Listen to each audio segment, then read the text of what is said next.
Test ऐसा कि बार बार बनाने का दिल करे। लंच हो या डिनर, ये हर जगह परफेक्ट बैठे। तो अगर आप भी मेरी तरह मटन स्टू या चिकन स्टू खा खा करके बोर हो गए हो ना, तो मेरी इस फिश स्टू की रेसिपी को एक बार ट्राई ज़रूर करना। बनाना बेहद आसान है, लेकिन टेस्ट इसका इतना औसम है ना कि आप एक बार बनाओगे, सच बता रही हूँ, बार बार बनाओगे।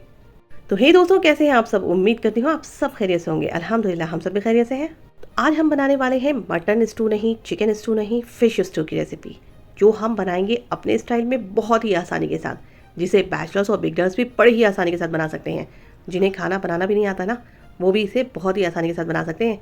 ये तो मेरी गारंटी है। टेस्ट इतना औसम है कि आपने एक बार बना लिया, घर में बच्चे बड़े सभी इसके फ़ैन हो जाएंगे। तो ट्राई ज़रूर करना। ट्राई करने के बाद मुझे अपना फीडबैक भी ज़रूर दे देना। रेसिपी अगर पसंद आती है तो वीडियो को एक लाइक दे करके ज़रूर जाना, और चैनल पे पहली बार आए हो तो इसे सब्सक्राइब भी ज़रूर कर लेना। तो अगर अभी तक आपने भी मटन स्टू और चिकन स्टू के अलावा फिश स्टू को ट्राई नहीं करा है ना, तो ट्राई ज़रूर कर लो। चलो तो जल्दी से अपनी तैयारी भी फटाफट मेरी तरह कर लो, और जल्दी जल्दी जैसे जैसे मैं बता रही हूँ ना, सारे स्टेप्स को बिल्कुल बारीकी से फॉलो करना। क्योंकि आपने अगर एक बार इन सारी चीज़ों को फॉलो ढंग से करा ना, तो आपकी रेसिपी बिल्कुल रेस्टोरेंट से भी ज़बरदस्त घर में बनेगी। चलिए तो फटाफट से रेसिपी को बनाना स्टार्ट कर लेते हैं। अब इस ज़बरदस्त रेसिपी को बनाने का सबसे पहला स्टेप ये है कि हम यहाँ पर लेंगे 1 किलो मछली, और इसे तकरीबन 3 से 4 बार पहले अच्छी तरीके से धो लेंगे। धोने के बाद एक स्ट्रेनर पे करके रखेंगे, ताकि इसका सारा बेसान पानी पहले रिमूव हो जाए।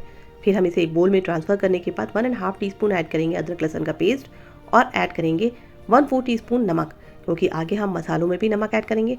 फिर इन दोनों को हम अच्छी तरीके से मसाज करेंगे मछलियों के ऊपर, ताकि ये सारी चीज़ें एक साथ रच बस जाए। फिर हम इसे कवर करके तकरीबन 10 से 15 मिनट के लिए रेस्ट करने के लिए साइड करके रख देंगे। अब 10 से 15 मिनट के बाद एक पैन के अंदर ऐड करेंगे हम थोड़ा मस्टर्ड ऑयल, और मस्टर्ड ऑयल को पहले अच्छी तरीके से गर्म कर लेंगे, और इसे हाई फ्लेम पे हम तकरीबन 2 से 3 मिनट के लिए फ्राई करेंगे, ताकि जितनी भी इसके अंदर अदरक लहसुन की रॉ स्मेल है ना, वो सारी की सारी रिमूव हो जाए और इसके मछली के अंदर से ज़बरदस्त सी खुशबू आने लगे। इसे हमें हाई फ्लेम पे कुक करना है, लेकिन बहुत ज़्यादा कुक नहीं करना है, इस चीज़ का ख्याल रखना है। और इसे हमें चम्मच से बिल्कुल भी नहीं चलाना है। जिस तरह से मैं पैन को उठा करके इसको हिला रही हूँ ना, उसी तरह से आपको पैन को उठा करके सिर्फ हिलाना है, और फिर 1 से 2 मिनट बस एक साइड से कुक करना है, और 1 से 2 मिनट दूसरे साइड से भी हमें कुक करना है।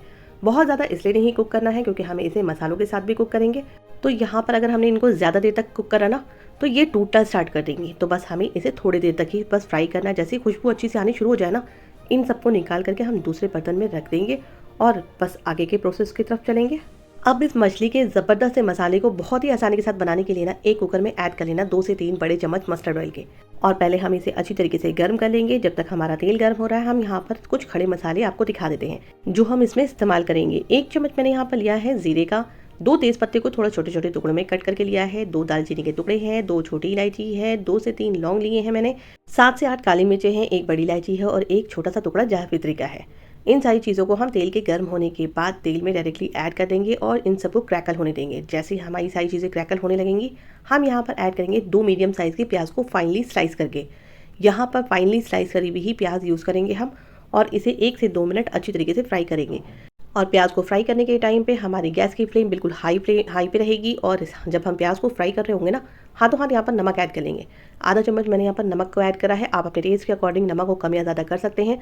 बस प्याज के फ्राई करने के लिए इतना ही ख्याल रखना है कि प्याज का कलर हमको चेंज नहीं होने देना है। जैसे ही इसका प्यारा सा पिंकिश सा कलर आना स्टार्ट होगा ना, फ़ौरन ही अदरक लहसुन का पेस्ट ऐड कर देंगे। मैंने यहाँ पर 2 से 2.5 चम्मच के करीब अदरक लहसुन का पेस्ट ऐड करा है, क्योंकि मेरा अदरक लहसुन का पेस्ट थोड़ा लिक्विड ही है। आपका अगर अदरक लहसुन का पेस्ट थोड़ा गाढ़ा होना, तो 1.5 टीस्पून ही ऐड कीजिएगा। अब अदरक लहसुन के रॉ स्मेल निकलने तक हम इसको हाई फ्लेम पे कुक करेंगे। जैसे ही इसके अंदर से बड़ी प्यारी सी खुशबू आनी शुरू हो जाएगी ना, हम इसके अंदर ऐड कर देंगे लाल सूखी ड्राई वाली जो मिर्ची होती है ना, जो बिल्कुल सूखी हुई मिर्ची आती हैं ड्राई वाली, उन्हें कट करके आप अपने इसको टेस्ट के अकॉर्डिंग ऐड कीजिएगा। मैंने 2 बड़ी साइज़ की मिर्चों को यहाँ पर कट करके ऐड करा है। आधा चम्मच धनिया का पाउडर ऐड करा है, आधा चम्मच हल्दी पाउडर ऐड करा है, और आधा ही चम्मच ऐड करा है मैंने यहाँ पर भुने हुए जीरे का पाउडर। इन सारी चीज़ों को हम अच्छी तरीके से मिक्स करेंगे, और मसालों को प्रॉपर्ली भून लेंगे। और जब मसाला हमारा अच्छी तरीके से भुन जाएगा, खुशबू आनी शुरू हो जाएगी, हम यहाँ पर ऐड करेंगे 1 छोटी कटोरी फ्रेश दही की। यहाँ पर दही हम बिल्कुल फ्रेश वाली यूज़ करेंगे। इतना ख्याल रहे खट्टी बिल्कुल भी ना हो दही, इस चीज़ का ख्याल रखना है। बस अब दही को डालने के बाद हम इन सारी चीज़ों को मिक्स करेंगे, और मिक्स करने के बाद कुकर की लिड को कर देंगे बंद। 2 से 3 सीटियाँ लगाएंगे हम हाई फ्लेम पे, और 10 मिनट के लिए धीमी आंच पे मसाले के गलने तक हम इसको कुक करेंगे। फिर गैस की फ्लेम को बंद कर देंगे। कुकर के ठंडे होने के बाद कुकर को ओपन करके जब हम चेक करेंगे ना, आप देख सकते हो ज़बरदस्त सा मसाला बिल्कुल रेडी है। अब गैस की फ्लेम को करना है ऑन और हाई फ्लेम पे तेज़ हाथों के साथ इसको मिक्स करना है ताकि सारी चीज़ें एक साथ मिक्स हो जाए। अगर आपके चम्मच से आपके सारे मसाले मिक्स ना हो रहे हो ना, तो मेरी तरह ये दाल घोटनी यूज़ कर लेना, अगर आपके पास ब्लेंडर ना हो तो। मैं अक्सर ये तो मिक्स करने के टाइम पे ब्लेंडर का ही इस्तेमाल करती हूँ, लेकिन इसके अंदर चूँकि खड़े गरम मसाले भी ऐड है ना, तो इसको हम ब्लेंडर से मिक्स नहीं करेंगे। दाल घोटनी से हम खूब अच्छी तरीके से पहले इसको मिक्स कर लेंगे। फिर हम वही फ़िश जिसमें हमने फ्राई करी थी ना, वो वाला पैन लेंगे। साफ़ करने के बाद इन सारे मसालों को हम पैन के अंदर शिफ्ट करेंगे और थोड़ा पानी इसके अंदर ऐड करेंगे कुकर को धोने के बाद। कुकर को धोने के लिए मैंने यहाँ पर गर्म पानी का इस्तेमाल करा था, इस चीज़ का भी ख्याल रखना है, वरना ग्रेवी के अंदर पानी अलग और ग्रेवी अलग हो जाएगी। और फिर इन सबको ढकने के बाद तकरीबन 1 से 2 मिनट हम इसे कुक करेंगे कवर करके। और कवर करने के बाद जब ये अच्छी तरीके से कुक हो जाएगी ना, एक एक करके मछली के पीसेस हम इसके अंदर ऐड कर देंगे। फिर गैस की फ्लेम को हम इन सारी मछलियों को ऐड करने के बाद धीमा कर देंगे, बिल्कुल धीमी आंच के ऊपर। हमें बस 15 मिनट के लिए इसे कुक करना है, क्योंकि मछलियाँ हमारी वैसे भी हाफ डन हो चुकी हैं। 15 मिनट के अंदर आपकी मछलियाँ ज़बरदस्त सी तैयार हो जाएंगी। बस मछलियों को मिक्स करने के लिए जैसे मैं पैन को हिला रही हूँ, आपको मसालों के साथ बस इसी तरह से थोड़ी थोड़ी देर पर मिक्स कर लेना है, ताकि हमारी जो मछलियाँ हैं ना, नीचे से लगी नहीं, मसाला नीचे से लगे नहीं। इसको कुक करने के लिए बस पैन को पकड़ना है और इस तरह से हिलाना है, बस इतना ही ख्याल रखना है। 1 से 2 बार आप मसालों को जब मिक्स करोगे ना, ज़बरदस्त सी खुशबू आनी शुरू हो जाएगी और आपकी मछली बिल्कुल फटाफट से स्टू तैयार हो जाएगा आपका। आप यकीन जानो, इतनी ज़बरदस्त और इतनी आसान सी मछली की स्टू की रेसिपी आपने आज से पहले बिल्कुल भी नहीं देखी होगी। ट्राई ज़रूर करना, बड़ी आसान सी रेसिपी है। लास्ट में थोड़ी सी हरी मिर्चों को छोटे छोटे टुकड़ों में कट करके ऐड कर लेना और खूब ढेर सारा हरा धनिया डालने के बाद भी इस तरह से मिक्स कर लेना, जिस तरह से मैं आपको मिक्स करके दिखा रही हूँ।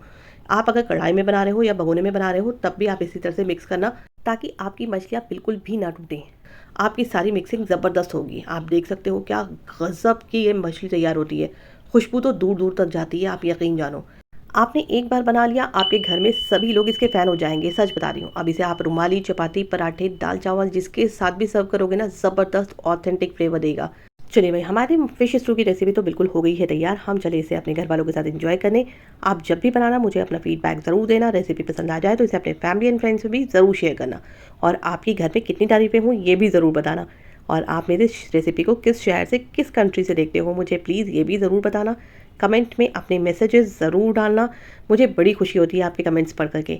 तो अगर आपको मेरी बिल्कुल न्यू और यूनिक स्टाइल की फ़िश स्टू की रेसिपी पसंद आ गई हो, तो मेरी वीडियो को एक लाइक करके ज़रूर जाना। चैनल पे अगर पहली बार आए हो तो इसे सब्सक्राइब करे बगैर भी बिल्कुल ना जाना। सब्सक्राइब करने के बाद बराबर के बेल आइकन को भी ज़रूर प्रेस कर लेना, ताकि मेरी आने वाली जितनी भी न्यू नोटिफिकेशन हो ना, वो आपको फटाफट से मिल जाए। चलिए, तो अब अपनी दोस्त को दीजिए इजाज़त। फिर इंशाल्लाह मुलाकात होगी नई नई आसान सी रेसिपीज़ और वीडियोज़ के साथ। तब तक अपना ख्याल रखिए, दुआओं में बहुत बहुत बहुत याद रखिए। अल्लाह हाफ़िज़।